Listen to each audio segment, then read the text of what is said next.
qu'il fait bon à ton service. Jésus, mon sauveur, qu'il est doux le sacrifice que t'offre mon cœur. Nous allons donc faire un petit test. Je ne sais pas. Vous voulez 5 000? Vous voulez 10 000? Évidemment, vous voulez plus. On ne demande jamais moins. Donc 10 000. Celui qui connaît les 8 personnes et pourquoi ils sont renommés aura 10 000. Ça veut dire que 1 000 francs par tête plus 2 000 de bonus. Vous avez le droit de discuter avec votre voisin pour ressortir les 10 personnes et pourquoi ils sont réputés. Est-ce qu'il y a quelqu'un qui va essayer? Je vous assure que je suis un peu égoïste. Parce que si quelqu'un dans la salle connaît les 8 personnes là, je crois vraiment qu'il est un leader exceptionnel.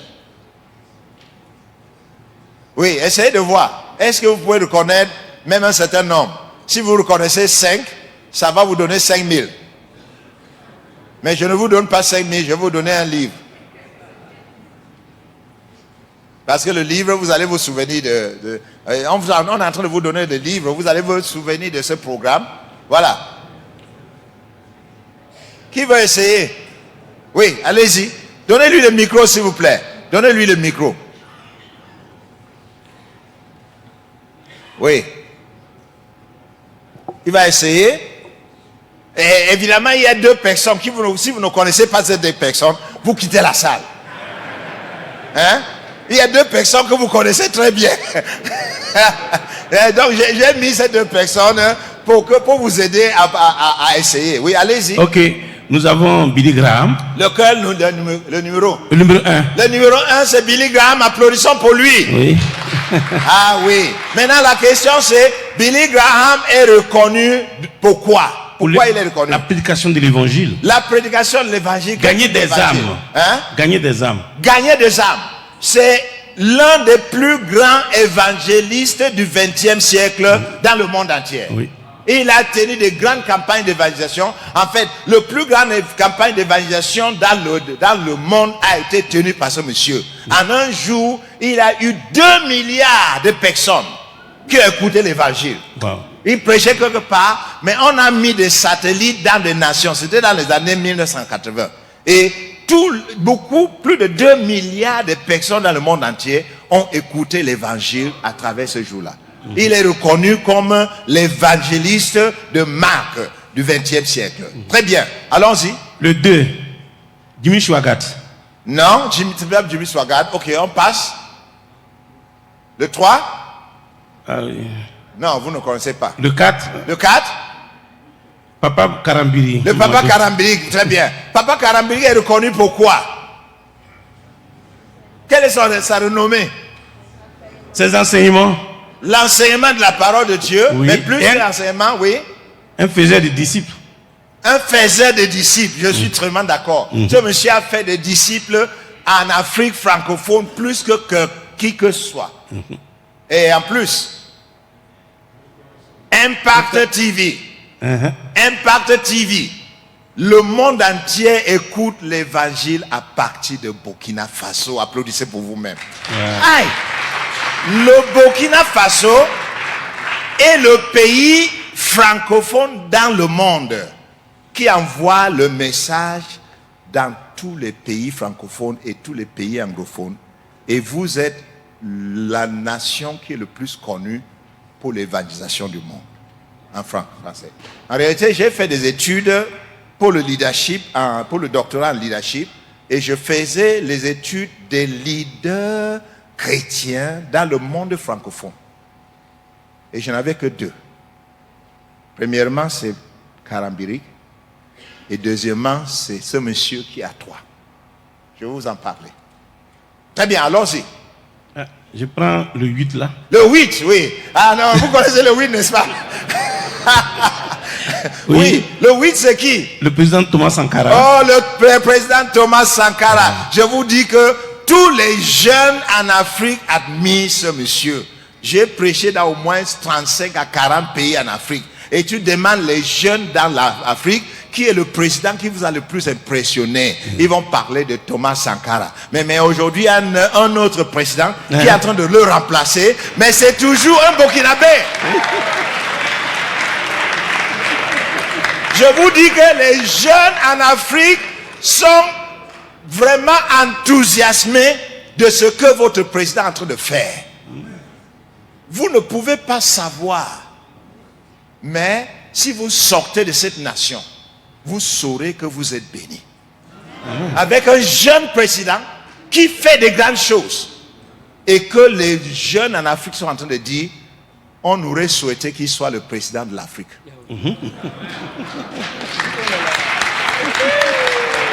Maintenant, revenons.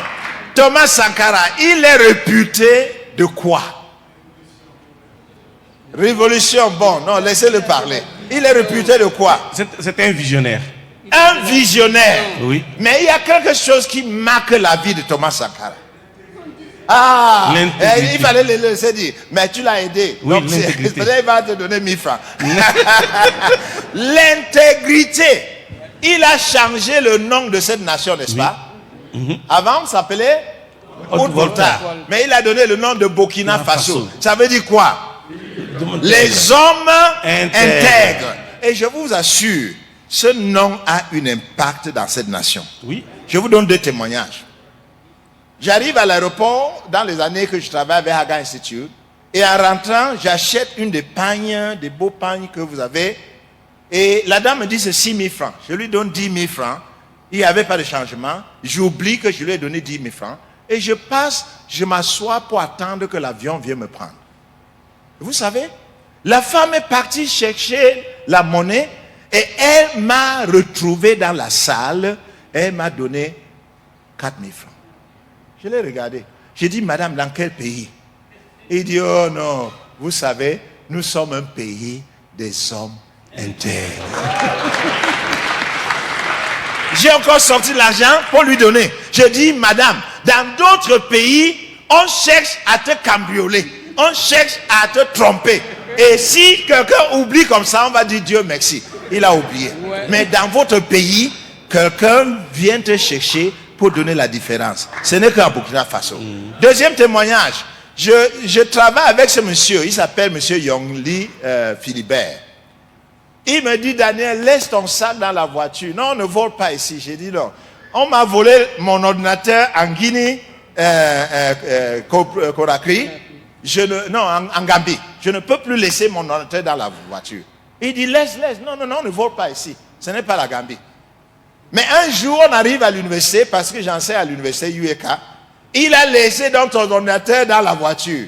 Et on est entré dans les bureaux. Avant de venir, on a cassé la voiture, on a enlevé son ordinateur. J'ai dit, Yonli, tu me trompais, n'est-ce pas? Parce que si je laisse mon ordinateur, on allait faire comme ça. Il me dit, Daniel, soyez sûr que ce n'est pas un Burkinabé qui a fait ça. Si le Seigneur nous permet qu'on retrouve cet ordinateur, tu sauras que ce n'est pas un Burkinabé. Je ne le croyais pas, hein. Je disais qu'il se vante de pays des hommes intègres. Il est quitté, il est parti, dit à la police frontière, là où les voitures quittent pour aller dans les pays voisins. Il a donné la marque de l'ordinateur et tout. Le lendemain, on l'appelle. On dit, monsieur, venez, on a retrouvé ton ordinateur. Ton ordinateur a été volé par un homme qui n'est pas burkinabé, qui est de pays voisins, et il est parti laisser ça pour qu'on envoie ça dans son pays. Vous comprenez? Il est venu me dire, Daniel, je t'avais dit que ce n'est pas un burkinabé qui a volé le ordinateur. Je vous assure, mes frères, je respecte cette nation. C'est vrai, vous pouvez ne pas voir, vous pensez qu'il y a des expos et tout ça, mais je vous dis que le nom des hommes intègres est en train d'avoir un impact dans la nation. Et que le Seigneur vous bénisse pour ça. Oui. Bon. Personne d'autre. Personne d'autre. Il a donc eu 1, 2, 3. Rien que 3. Ça n'atteint même pas 4 ou 5 pour avoir 5 000 francs. Dans tout le cas, on va lui donner quand même un cadeau. Applaudissons pour lui. Oui, pour lui. merci. Ok. Est-ce qu'il y a quelqu'un qui connaît encore quelqu'un sur le tableau? Oui. Il y a des gens là-bas. Donnez-leur le micro, s'il vous plaît.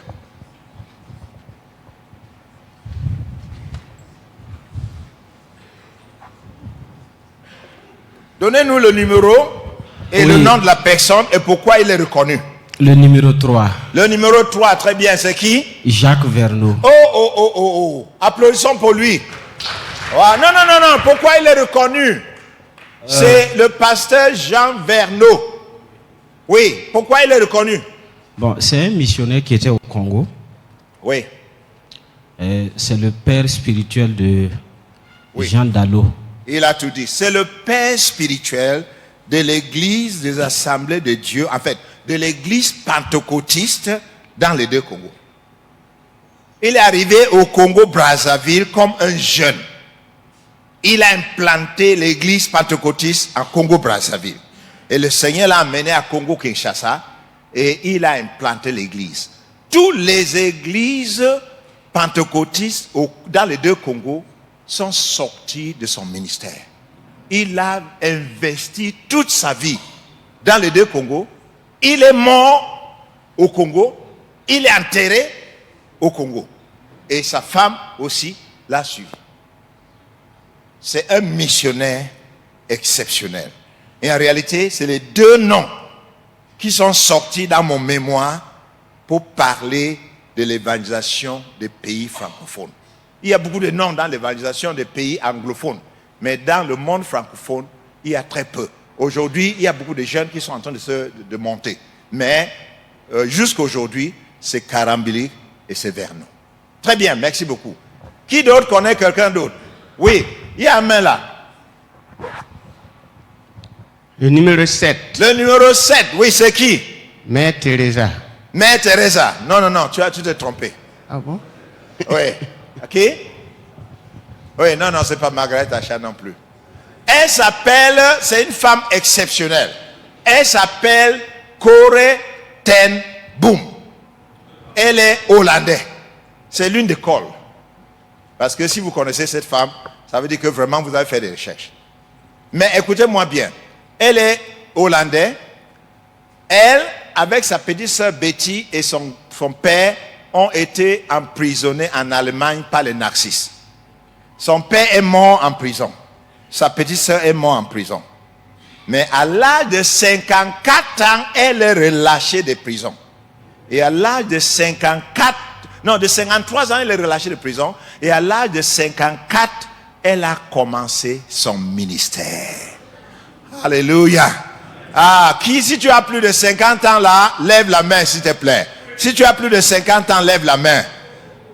Si tu n'as pas encore commencé, il n'est pas tard. Dis ça à toi-même. Il n'est pas tard pour commencer le ministère. Amen. Et écoutez-moi bien. Cette femme est morte à 90 ans. Et avant de mourir, elle a sillonné 60 pays du monde. Elle a prêché l'évangile à des milliers de personnes. Elle a écrit plus de 10 livres. Et elle a établi une grande chose pour le royaume.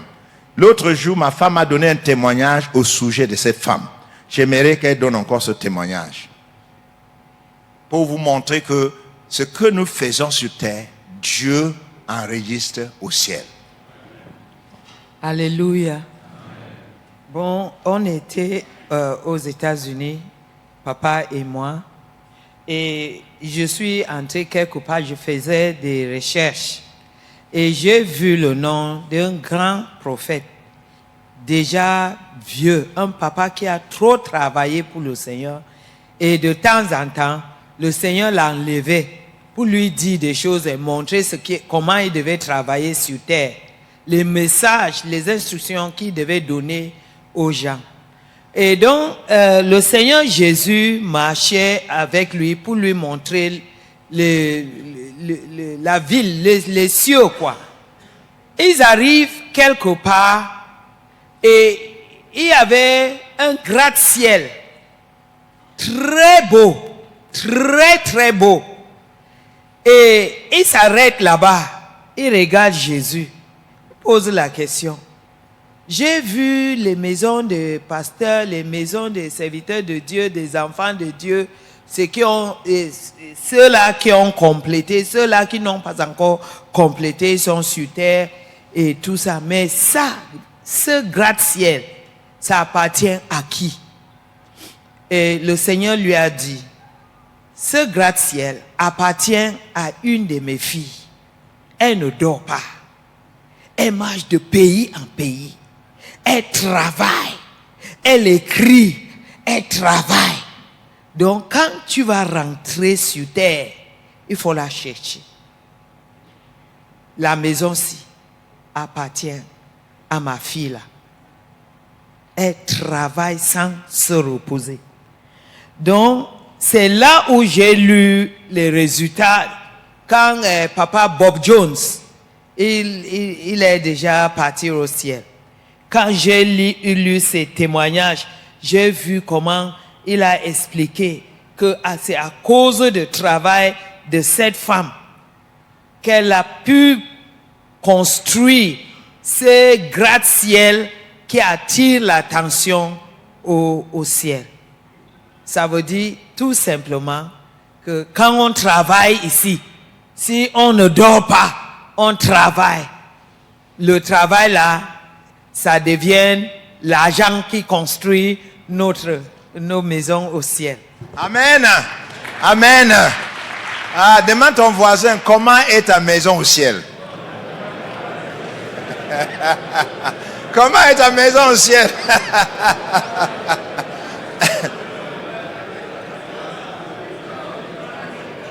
Si la maison n'est pas encore finie, c'est pas grave. Hein? C'est pour ça que tu es là. Mais vous savez, Jésus a dit dans Jean 14, verset 2. Hein? Il commence dans le verset 1. Croyez en Dieu, croyez en moi. Il y a beaucoup de demeures dans la maison de mon Père.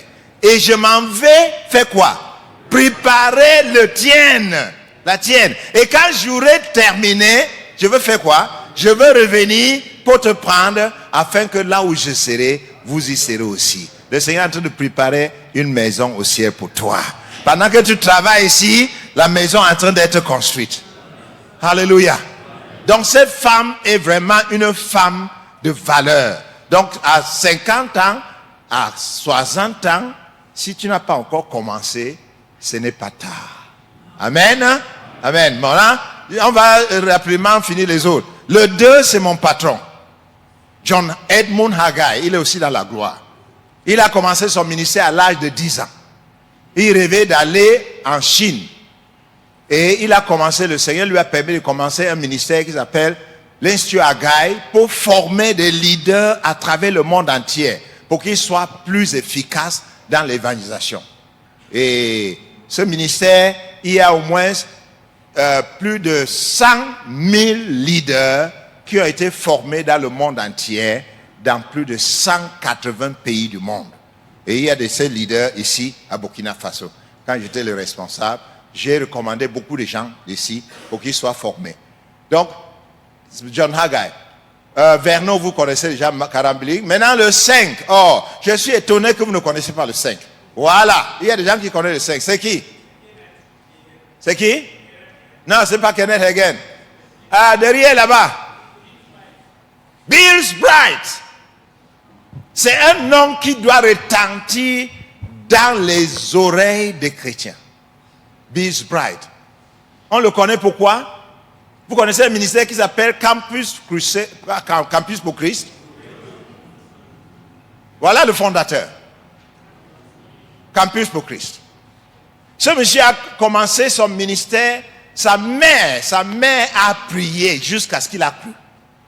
Et à 24 ans, il a commencé Campus pour Christ. Il est mort à l'âge de 83 ans.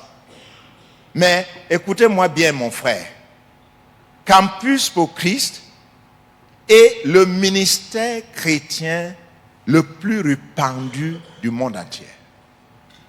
Ils ont au minimum 55 000 ouvriers en plein temps et au moins 30 000 ouvriers en mi-temps. il a traduit le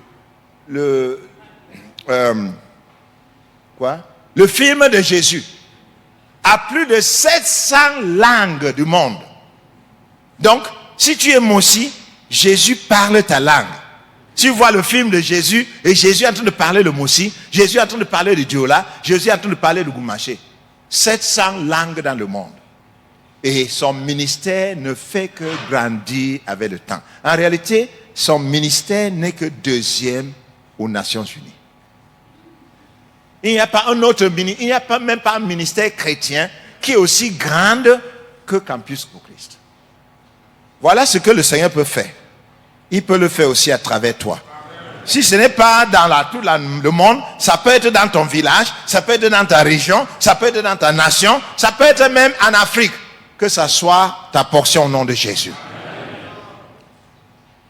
6. Oh, 6. Vous ne pouvez pas savoir, mais il y a une femme qui a deviné ça la dernière fois.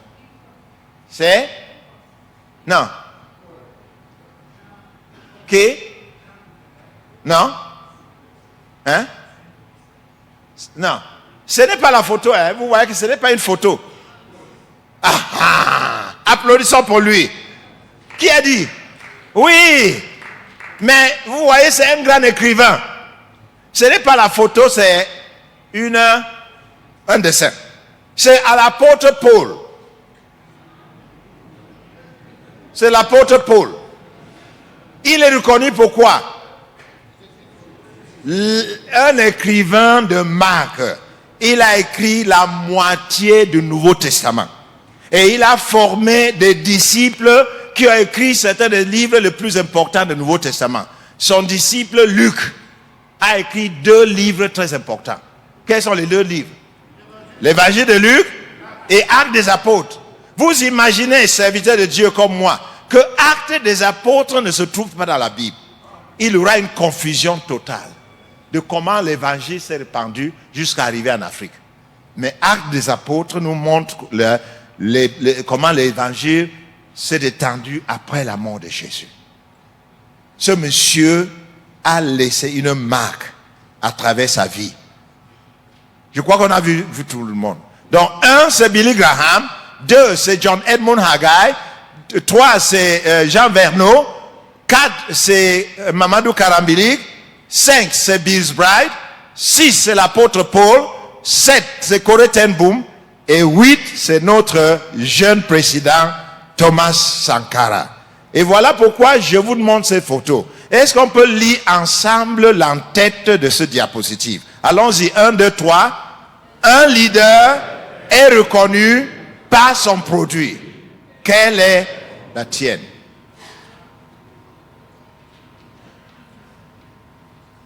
Si tu me dis que tu es leader, je dis gloire à Dieu. Quel est ton produit? Si tu n'as pas de produit, ce n'est pas grave. Ça veut dire que tu n'es qu'un débutant. Et nous disons dans 5 ans, dans 10 ans, il faut avoir un produit. Écoute-moi bien, le pantalon là, c'est le produit d'un tailleur. Le costume là, c'est un produit d'un tailleur. Les verres là, c'est le produit de quelqu'un.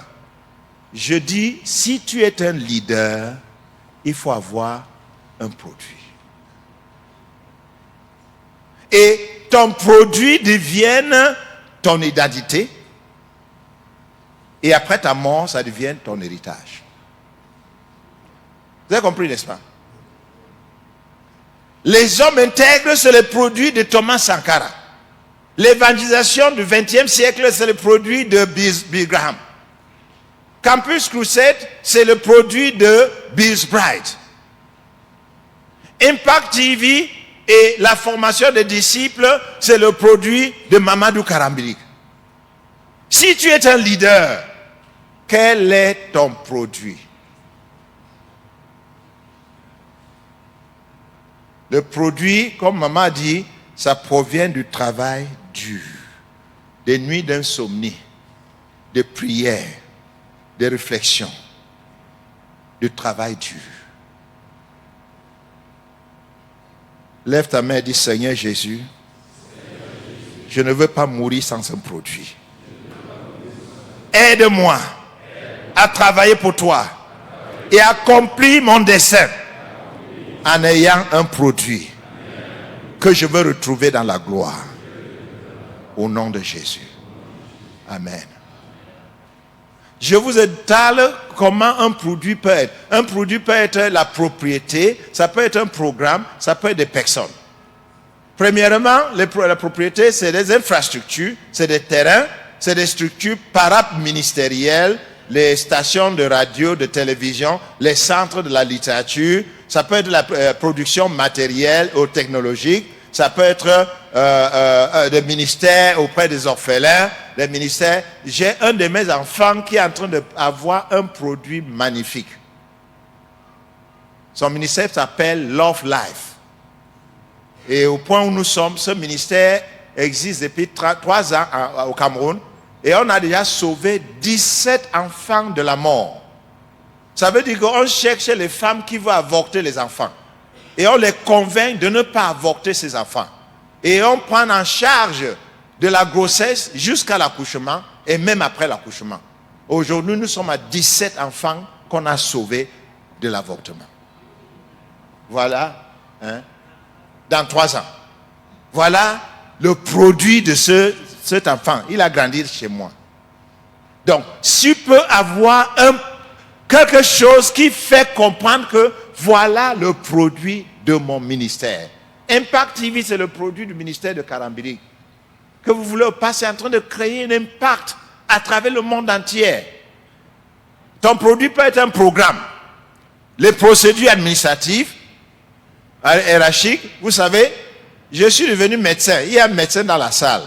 Il répare les pieds des enfants. On appelle ça les pieds bottes, c'est-à-dire les pieds qui sont tordus là. Mais quand je devenais un médecin, je disais que j'allais créer quelque chose en médecine pour lequel on se rappellera de moi. Parce que vous savez, il y a des techniques chirurgicales qu'on appelle par le nom de celui qui a inventé ce processus. C'est ça le procédure. Il y a quelque chose, tu peux inventer une procédure de disciple-là qui va marcher et que les églises vont adopter et que ça va créer un boom dans la nation. Vous savez, il y a tellement de programmes de disciple-là mais qui viennent de l'Europe, qui viennent de l'Amérique et ce ne sont pas adaptés à notre nation. Donc, le Seigneur peut t'inspirer de créer un programme de disciple-là, un programme d'évangélisation, un programme, une méthode de faire quelque chose, la croissance de l'Église, qui est spécifique pour Burkina Faso, au pôle Afrique, et ça devienne ton produit. Le produit peut être surtout les personnes. C'est plus important. Les personnes, c'est des disciples. Et dans les disciples-là, il y a 2 types de disciples. Il y a les sacrificateurs et il y a des rois. 1 Pierre chapitre 2 verset 9, qu'est-ce qu'il nous dit? Tous les chrétiens sont quoi? Une nation, une sacerdoce. Donc, dans le Seigneur, ce n'est pas seulement le sacerdoce, il y a aussi l'aspect royal.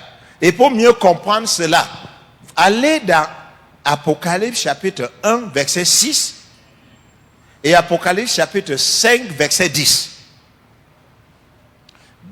Darby, dans sa traduction, dit « Et Dieu a fait de nous des rois et des sacrificateurs. Et nous régnerons avec le Seigneur pendant les 1000 ans. » Donc, dans l'Église, et c'est un problème, l'Église a négligé le ministère des sacrificateurs, des rois.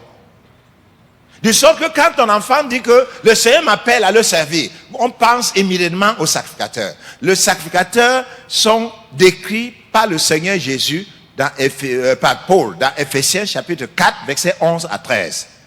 Les sacrificateurs sont les apôtres, les prophètes, les évangélistes, les pasteurs et les enseignants. Voilà les 5 ministères des sacrificateurs. Mais je vous pose une question, mes frères. Dans votre église, quel est le pourcentage des sacrificateurs par rapport au reste de l'église? Quel est le pourcentage? Mettons ensemble les pasteurs, les évangélistes, ajoutons même les anciens. de votre église, ça fait quel pourcentage de votre église? Quel pourcentage? Donnez un pourcentage. Hein? Même pas 5%. 2%. Arrondissons ça à 10%. Hein? À 10%. Donc, si les sacrificateurs dans votre église sont à 10%, je te pose la question, les 90% sont quoi? Ils sont là pour chauffer les bancs? Non. Le Seigneur dit que nous tous, nous sommes des sacrificateurs royaux. Ça veut dire que les 90% sont appelés à être des rois. Vous savez, Jésus est venu, la première venue de Jésus est venu comme sacrificateur. Vous êtes d'accord avec moi? Mais Jésus revient, non plus comme sacrificateur. Il vient comment? Comme roi. Et il va régner dans le monde entier. Et nous allons régner avec lui. Ça veut dire quoi? Ça veut dire que pendant le règne de 1000 ans, tous les présidents du monde, tous les ministres, tous les gouverneurs, tous les préfets, même les chefs traditionnels seront tous des enfants de Dieu. Peut-être vous n'avez jamais pensé. Donc, tous les rois du monde entier seront des enfants de Dieu.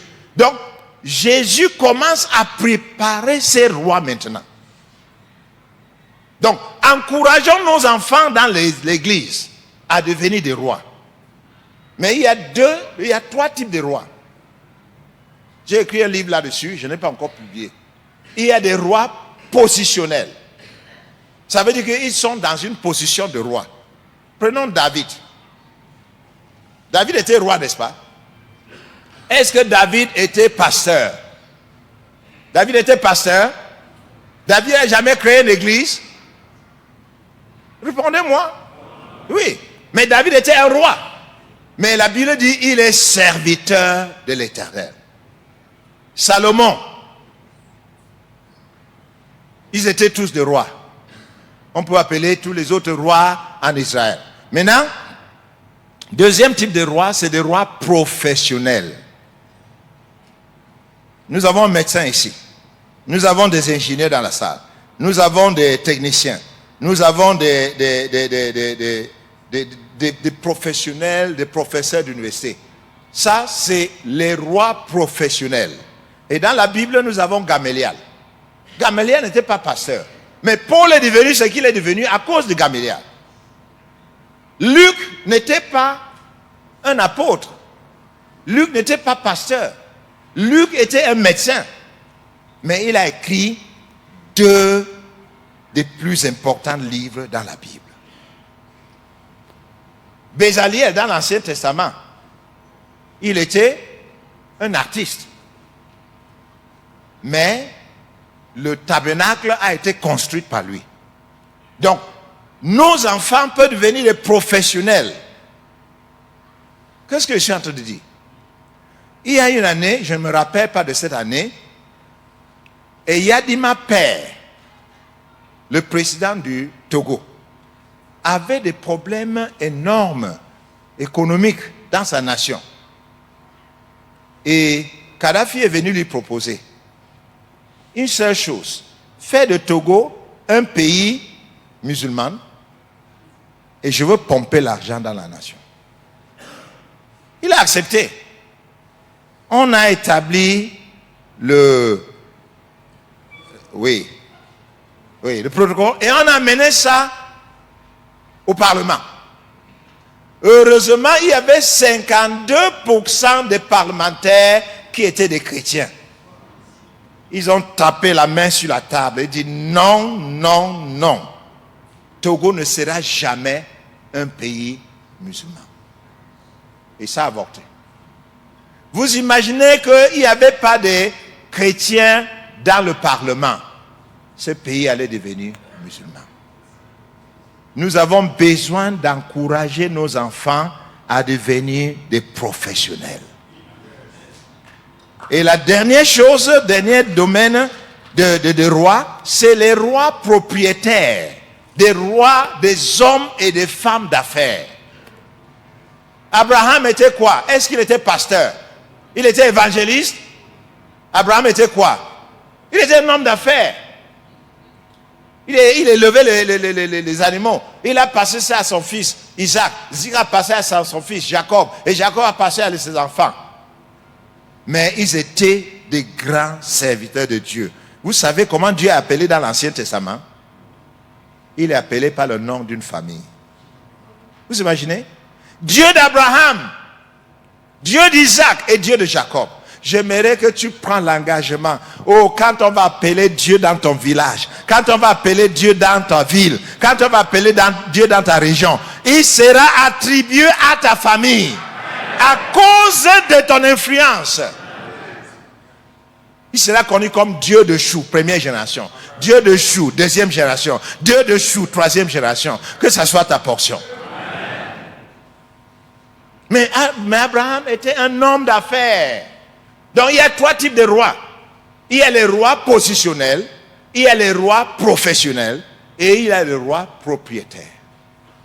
Donc de la même manière, pasteur, que tu imposes les mains sur les hommes pour prier pour qu'ils deviennent des sacrificateurs, la même manière impose les mains sur les enfants pour qu'ils deviennent des rois. Nous avons un préfet dans notre pays qui est enfant de Dieu.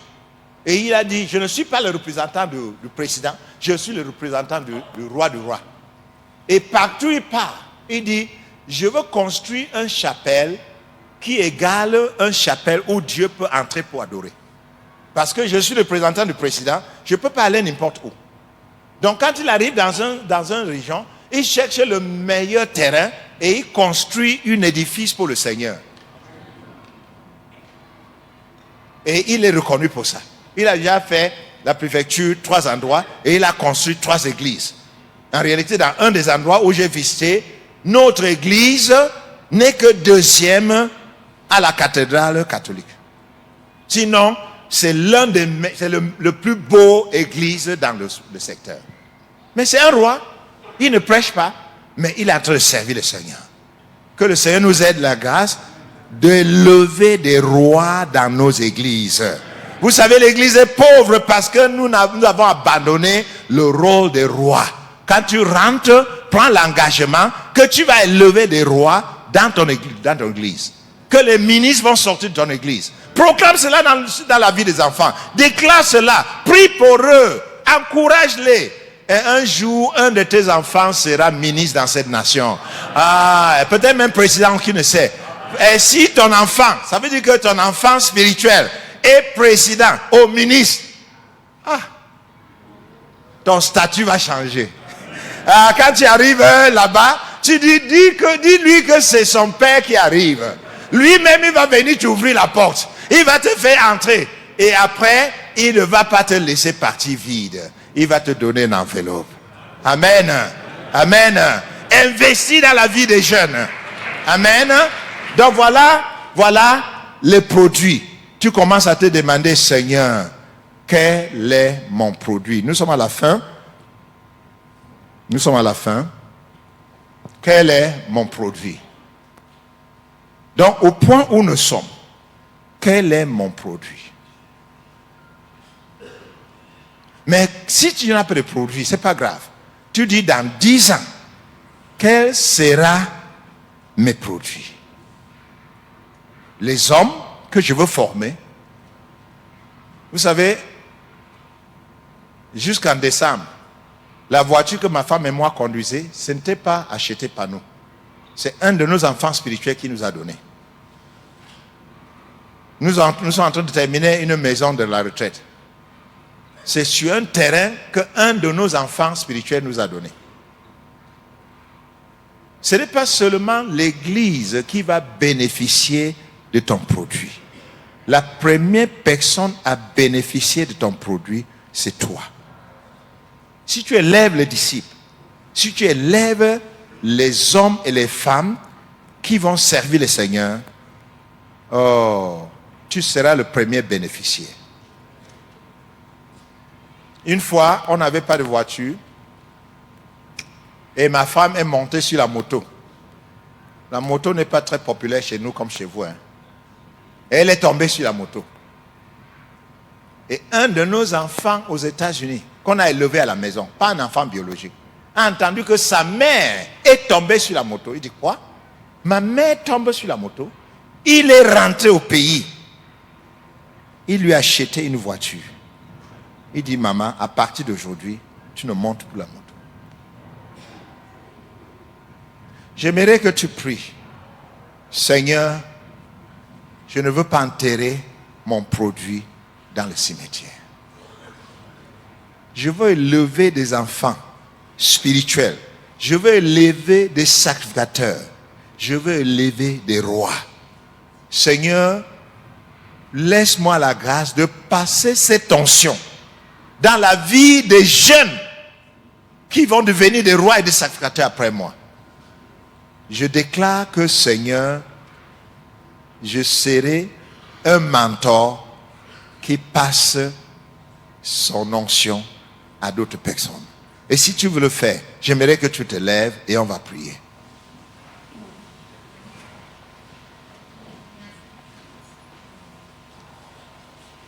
Si je n'ai pas de produit aujourd'hui, Seigneur, je te promets, Seigneur,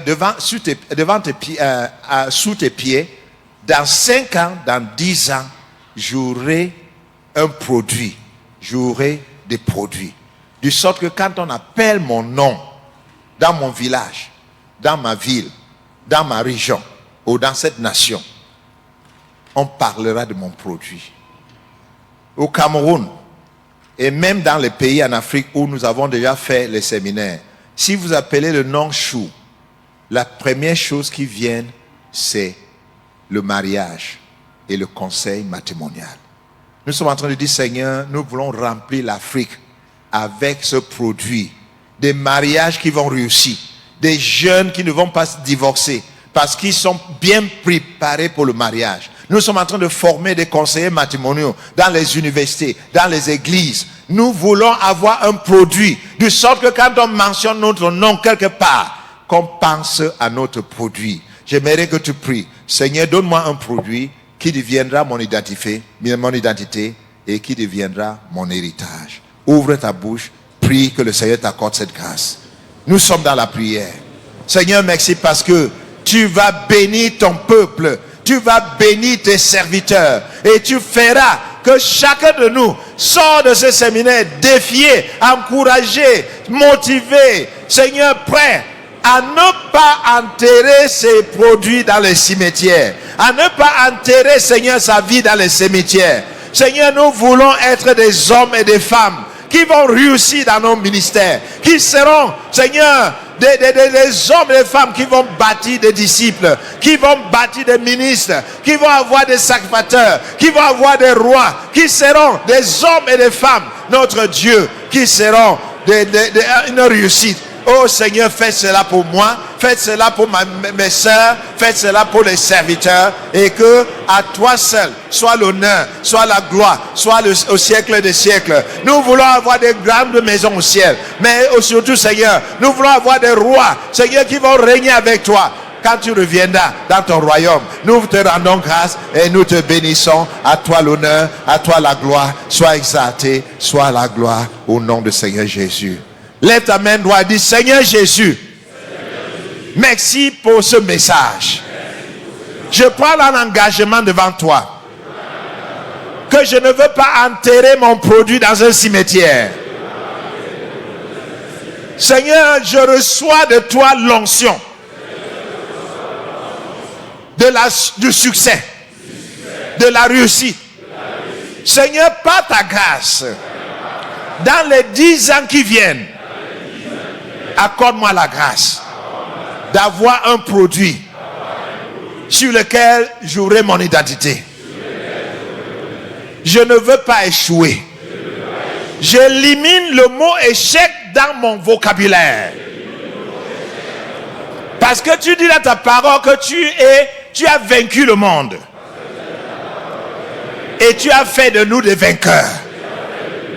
Je déclare, je suis plus que vainqueur par Jésus qui me fortifie. Et par ta grâce, J'aurai des produits que je veux retrouver au ciel. Merci Seigneur Jésus. C'est à ton nom que je prie. Amen.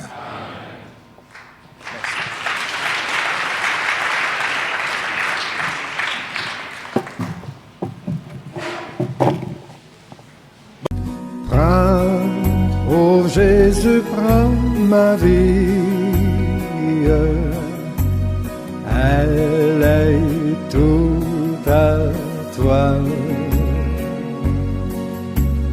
Et dans ta grâce infinie, du mal garde